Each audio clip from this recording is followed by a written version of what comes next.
आज की दुनिया बिजली के बिना थम सी जाएगी। हमारे घर की रोशनी से लेकर फैक्ट्रियों की मशीनों तक सब कुछ बिजली यानी कि ऊर्जा पर निर्भर है। भारत अपनी ऊर्जा जरूरतों के लिए फिलहाल कोयले और सौर ऊर्जा के साथ साथ न्यूक्लियर फिशन यानी परमाणु विखंडन पर भी निर्भर है, लेकिन इसमें यूरेनियम जैसे ईंधन की कमी और रेडियोधर्मी कचरे की समस्या बनी रहती है।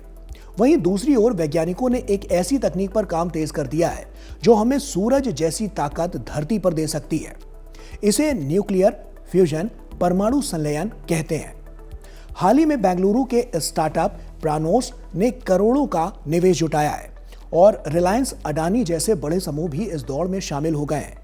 तो साइंस स्पार्क के सेगमेंट में आसान भाषा में समझते हैं कि आखिर न्यूक्लियर फ्यूजन क्या है, ये थोरियम से बेहतर क्यों माना जा रहा है और दुनिया के बड़े देश इस पर क्या कर रहे हैं। ऐसे में सवाल आता है कि क्या है ये नया एक्सपेरिमेंट और न्यूक्लियर फ्यूजन क्या होता है। देखिए, इसे समझने के लिए हमें ब्रह्मांड के सबसे बड़े पावर हाउस सूरज को देखना होगा। सूरज के अंदर जो ऊर्जा पैदा होती है वो फ्यूजन की प्रक्रिया से आती है। सामान्य परमाणु बिजली घरों में हम फिशन का इस्तेमाल करते हैं, जिसमें एक बड़े परमाणु जैसे यूरेनियम को तोड़ा जाता है जिससे ऊर्जा निकलती है। लेकिन फ्यूजन इसका ठीक उल्टा है। इसमें दो छोटे परमाणुओं को जोड़कर एक बड़ा परमाणु बनाया जाता है। जब ये छोटे कण आपस में जुड़ते हैं तो फिशन के मुकाबले कई गुना ज्यादा बिजली पैदा होती है। सबसे बड़ी बात यह है कि इसमें ना तो यूरेनियम की जरूरत होती है और ना ही इससे खतरनाक जहरीला कचरा निकलता है जो हजारों सालों तक पर्यावरण को नुकसान पहुंचाए। यह पूरी तरह से सुरक्षित और स्वच्छ ऊर्जा का स्रोत है। फ्यूजन और फिशन में क्या अंतर है और भारत थोरियम की बजाय फ्यूजन पर दांव क्यों लगा रहा है। भारत के पास यूरेनियम की कमी है, लेकिन थोरियम का विशाल भंडार है। भारत लंबे समय से थोरियम आधारित परमाणु रिएक्टर यानी कि स्टेज 3 बनाने की योजना पर काम कर रहा है, लेकिन इसमें एक बड़ी तकनीकी अड़चन है। थोरियम से बिजली बनाने के लिए पहले उसे एक खास तरह के ईंधन में बदलना पड़ता है, जिसके लिए फास्ट ब्रीडर रिएक्टर की जरूरत होती है, जिसकी हाल ही में बड़ी चर्चा हुई थी। विशेषज्ञों का मानना है कि थोरियम तकनीक को पूरी तरह से जमीन पर उतरने में अभी और कई साल लग सकते हैं। वहीं दूसरी ओर फ्यूजन तकनीक, जिसे प्रानोस और अनुबल फ्यूजन जैसे स्टार्टअप विकसित कर रहे हैं, 2035 तक व्यवसायिक रूप से सफल हो सकती है।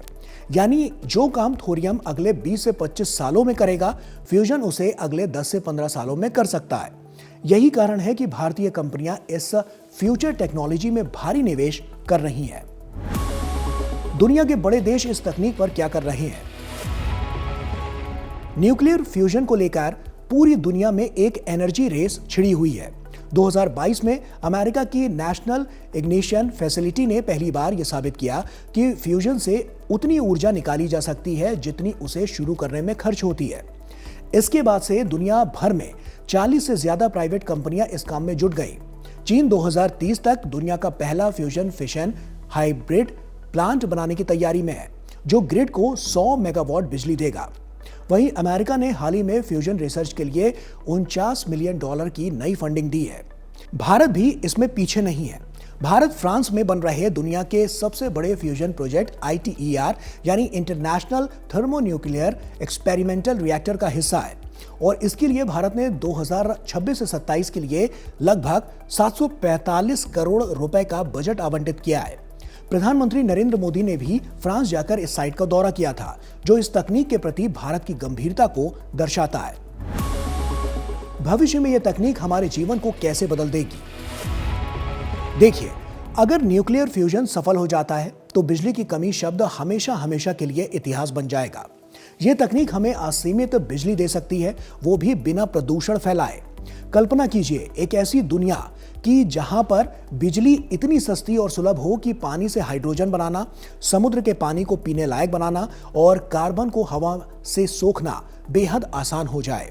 भारत के निजी स्टार्टअप जैसे कि हॉयलन आर और ASPL फ्यूजन अलग अलग तकनीकों पर काम कर रहे हैं और यदि इनमें से कोई भी सफल होता है, तो भारत न केवल अपनी ऊर्जा जरूरतों को पूरा करेगा, बल्कि दुनिया को स्वच्छ ऊर्जा निर्यात करने वाला देश भी बना सकता है। ये एनर्जी इंडिपेंडेंस यानी कि ऊर्जा के क्षेत्र में आत्मनिर्भर बनने का सबसे बड़ा रास्ता है। तो कुल मिलाकर देखें तो न्यूक्लियर फ्यूजन की ये क्रांति हमें एक ऐसे भविष्य की ओर ले जा रही है जहां ऊर्जा की कोई सीमा नहीं होगी। रिलायंस और अडानी जैसे दिग्गजों का इस ओर कदम बढ़ाना ये साफ करता है कि अब परमाणु ऊर्जा सिर्फ सरकारी फाइलों तक सीमित नहीं है, बल्कि निजी क्षेत्र में भी इसे हकीकत बनाने के लिए तैयार है। अगर सब कुछ योजना के अनुसार रहा तो अगले 1-2 दशक में हमारे घरों में आने वाली बिजली सूरज की शक्ति से बनकर आएगी। ये न केवल विज्ञान की जीत होगी, बल्कि धरती को बचाने की दिशा में सबसे बड़ा कदम साबित होगा, जो सही मायनों में एक बड़ा साइंटिफिक स्पार्क होगा। तो इसी के साथ साइंस स्पार्क में इतना ही। फिर होगी आपसे मुलाकात कुछ और इंटरेस्टिंग टॉपिक्स के साथ। तब तक के लिए दीजिए अनुमति। नमस्कार।